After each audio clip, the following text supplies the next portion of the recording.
Guys, this is weird, but let me see if I can fix this. I had it like this because my daughter. Hold on. Loose, loose, loose, loose. Okay.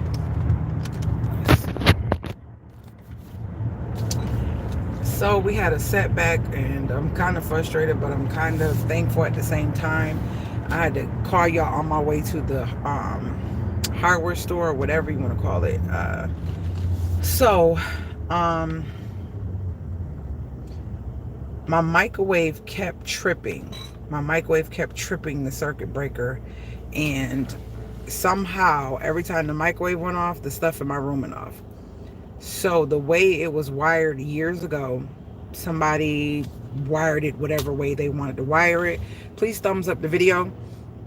So every time I cut the microwave on, I can't think of what is actually on with it because I'm in the kitchen and I'm not thinking or looking around the house every time I cut the microwave on. So I cut the microwave on and it just goes off. It don't do it all the time. Sometimes it goes through. So it must be when certain things are plugged up. I don't know. So I had to tell them, hey, where have you been? I have not seen you in a long time, Becca. Rebecca, oh my gosh, I'm used to you popping in. How are you?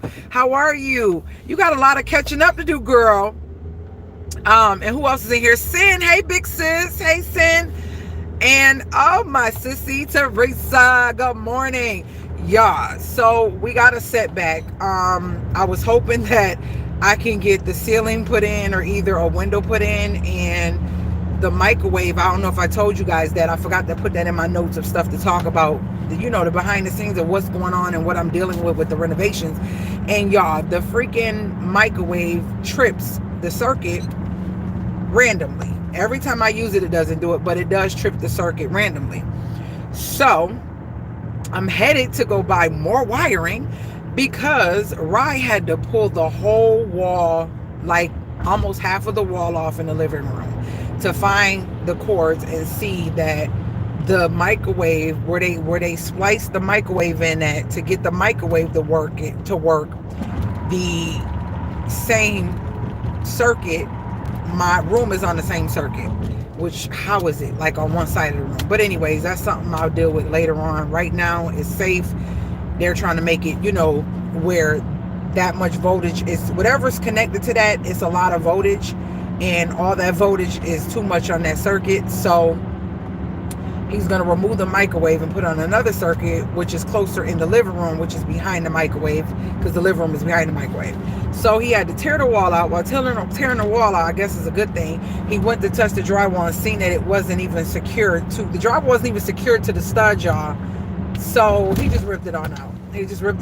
I'm like, oh my gosh. So he had to rip it out because remember, we were only going to resurface the drywall in the living room. We were going to leave the drywall that was there, which is, I think, is a half inch, and put over a quarter inch to resurface it. Well, unfortunately, some of the half inch is going to have to be used on the spaces where he just pulled the wall out. And when Pops went to put my box, y'all remember I talked to y'all about having a electrical socket outside, so if I'm sitting on the swing or sitting on the porch, people could plug stuff from out there. Well, he went to put the circuit thing in, and he cut the hole out, and he's slicing the wires to go rewire it, all to find out there's no ground. There's no ground at all, and it has to be a GFI. You have to have a ground, especially with the new GFIs. You have to have a ground. There's no ground wire. There's no ground wire at all. So I'm here to go return that piping thing. Still haven't heard nothing from Best Buy as far as the exact what is happening with the washing machine thing. So there's no ground wire, and that's not good. So that means he has to go in the wall, and he even pulled back, maybe thinking that maybe the ground was just spliced off and not put all the way to where the plug. Okay, I had to take it always connect the Wi-Fi when I get in here, so I had to take that off.